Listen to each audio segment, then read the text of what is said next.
Good morning student.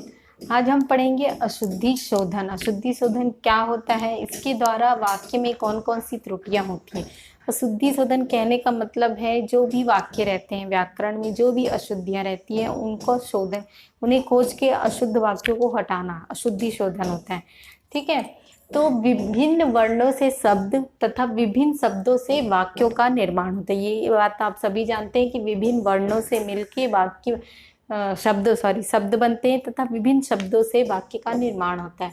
वाक्यों को व्याकरणिक रूप से शुद्ध एवं परिष्कृत करना ही अशुद्धि शोधन होता है। अब यहाँ पे शुद्ध और परिष्कृत यानी कि जो भी वाक्य में त्रुटियां हैं उसे शुद्ध करके आपको फिर से परिष्कृत यानी उसे सजाकर फिर से देना, ठीक है, ही अशुद्धि शोधन कहलाता है। शोध करके खोज के उस वाक्य को शुद्ध करना। अशुद्धि शोधन के कुछ प्रकार हैं, जैसे पहला है उच्चारण एवं वर्तनी संबंधी अशुद्धियां। देखिएगा कई बार ऐसा होता है कि उच्चारण करते समय बहुत सी अशुद्धियां होती है, वर्तनी में बहुत सी अशुद्धियां होती हैं, उसके कारण भी वाक्य वो गलत हो जाता है। सेकंड है लेखन से संबंधित अशुद्धियां। अब लेखन से संबंधित कई बार होता है आपको छोटा की लिखने बोला गया है और आप बड़ा की लिख रहे हैं।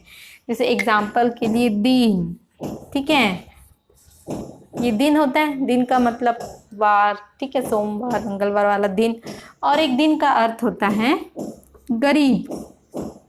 अब आपको बोला गया आज दिन कौन सा है, ठीक है, आज दिन कौन सा है, आज दिन कौन सा है बोला गया, ठीक है, तो आपने क्या लिखा, आज दिन कौन सा है, यानी बड़ी की मात्रा वाली दी आपने लिख दिया। तो यहाँ पे वो वाक्य का अर्थ क्या हो गया, बिल्कुल गलत हो गया। आज गरीब है, आज दिन कौन सा है पूछा गया, तो आज दिन लिखा आपने, तो दिन का क्या हो गया, वो बड़ा ही, दिन मतलब गरीब होता है, तो यहाँ पे आज गरीब कौन है, तो ये वाक्य का अर्थ ही परिवर्तित हो गया। इसी को कहा जाता है अशुद्धि शोधन, यानी कि लेखन से संबंधित अशुद्धि शोधन। ये लेखन से संबंधित त्रुटियां हैं। जहाँ पे आपको दिन लिखना है वहां पे आपने दिन लिखा, और जहाँ पे आपको दिन लिखना है वहां पे आपने दिन लिखा, तो मीनिंग चेंज हो गया। थर्ड आते हैं वाक्य संरचना से संबंधित। कई बार वाक्यों में ऐसे बहुत से शब्द आ जाते हैं जिनमें बहुत सी अशुद्धियां होती हैं, उन्हें हम आगे पढ़ते हैं। अब जब पहला हम आते हैं उच्चारण एवं वर्तनी से संबंधित अशुद्धियां। तो उच्चारण करते समय जैसे कि शब्द यहाँ दिया गया और ये अशुद्ध शब्द, जैसे शर्म, ठीक है, तो बहुत सारे वाक्य में ऐसे लिखते हैं शर्म, ठीक है, तो ये क्या है, अशुद्ध हुआ। उसी को शुद्ध रूप में शर्म हुआ। स्मरण, स्मरण का मतलब होता है याददाश्त, ठीक है, तो जब उसको स्मरण बोलते हैं तो बहुत सारे बच्चे लिखते समय स्मरण लिख देते हैं, यानी उच्चारण भी उसका गलत करते, स्मरण, ठीक है, तो ई स्मरण बोल देते हैं उसको, और लिखते भी ई है। नेक्स्ट है बर्फ, ठीक है, तो उसको उच्चारण करेंगे बर्फ, ठीक। प्रभु, छोटू की मात्रा है तो उसको प्रभु करेंगे, बड़ू की मात्रा। तरु, छोटा ऊ है इसमें, तरु कर देंगे। शनि, तो उसको शनि। तो ये सारी उच्चारण और वर्तनी संबंधी त्रुटियां हैं जो अधिकतर बच्चे करते हैं वाक्यों में। तो उसी चीज को यहाँ पे बताया गया है कि इन चीजों को आपको सुधारना कैसे। आपको प्रोनाउंसिएशन, जब आपका प्रोनाउंसिएशन सही रहेगा तब आपका उच्चारण भी, यानी आपका जो उच्चारण सही रहेगा तब आप उसको सही ढंग से लिख पाएंगे, यानी प्रोनाउंसिएशन सही रहेगा तभी आप उस सेंटेंस को, उस शब्द को सही रूप में लिख पाएंगे। अब है लेखन से संबंधित अशुद्धियां। लेखन लिखते समय कौन कौन से, जैसे अशुद्ध हिंदू, तो हिंदू होता है, बड़ू की मात्रा लगती ना कि छोटू की। श्रीमती लिखा है यहाँ पे, श्रीमती। वो वनस्पति, बहुत सारे लोग जब प्रोनाउंसिएशन करते हैं तो वनस्पति बोलते हैं, जबकि वह होता है वनस्पति, व से होता है, और लिखते भी ब हैं। व्रत, बहुत सारे लोग व्रत बोलते हैं और ब ही लिखते हैं, जबकि वो शुद्ध होता है व्रत, व्रत यानी उपवास। कृपा, तो कृपा होता है ना कि कृपा होता है। इसी प्रकार चरण, चरण नहीं होता है जबकि चरण होता है। चढ़ाई, जबकि चढ़ाई होता है। बांस, जबकि बांस। निष्फल, निष्फल होता है, ये शलजम का नहीं है, षटकोण का है। ऋतुराज लिखा है, ऋतुराज, जबकि करेक्ट क्या होगा, ऋतुराज।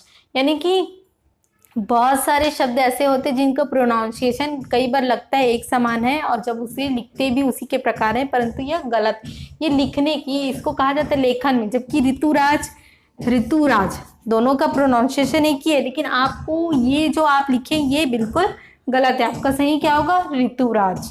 ठीक है, तो ये होता है लेखन से संबंधित अशुद्धियां।